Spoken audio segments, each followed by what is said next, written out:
Hello, আসসালামু আলাইকুম। এখন যেহেতু আমরা ফরিদপুর সাউথা কুষ্টিয়া চকে চলে আসলাম, কুষ্টিয়া চকে সন্ধ্যা হয়ে গেছে দেখেন, তারপর এত পরিমাণ মানুষ, ঠিক আছে, যেমন আমরাও আছি কুষ্টিয়া চকে ঘোরার জন্য, ঠিক আছে। আর কুষ্টিয়া চকে যে সুন্দর একটা রেস্টুরেন্ট আছে সেটার ভিতরে আমরা ঢুকবো, সেটা আপনাদের আমরা দেখাবো, ঠিক আছে।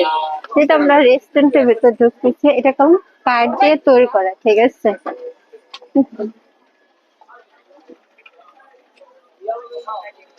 এই জায়গাগুলো সব কিছু পাওয়া যায়, ঠিক আছে, সবকিছু খাবার পাওয়া যায়।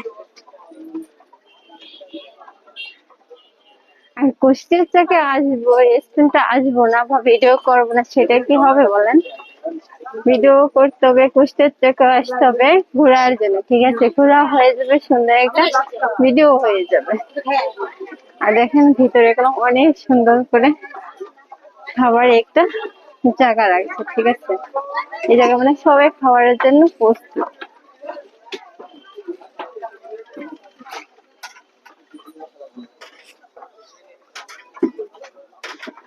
আর যেটা আমরা একবার পুরোই পানির ভিতরে, ঠিক আছে, রেস্টুরেন্টটা পানির উপরে, এত সুন্দর।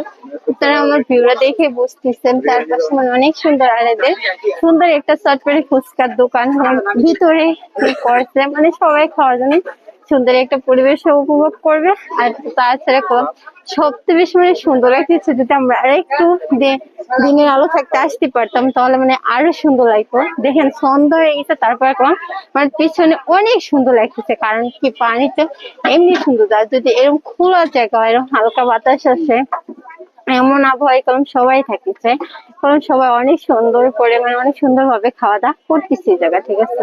যেহেতু এটা পানির ভিতরে রেস্টুরেন্ট, আর কুষ্টিয়ার চোখে আসছে, কেউ খাওয়া দাওয়া করবে না, সেটা কি হবে বলেন? এই জন্য সবাই কেমন খাওয়া দাওয়া করতেছে, সেটা কেমন দেখতে পারবেন।